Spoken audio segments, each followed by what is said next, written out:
Recently কিছুদিন আগে একটা পাকিস্তানের গান ভীষণভাবে আমাদের মধ্যে এসে গেছিল, ভীষণভাবে আমরা পছন্দ করছিলাম।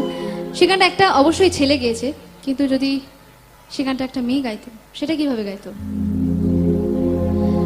है तमन्ना हमें तुम्हें दुल्हा बनाए, मेरे हाथों पे मेहंदी तेरे नाम की सजाए, तेरी लीले बनाए, तेरे सदके उतारे। है तमन्ना हमें तुम्हें अपना बनाए, नहीं मुश्किल बाबा जरा देखो यहाँ, तेरी आँखों में बसता है मेरा जहाँ। कभी सुन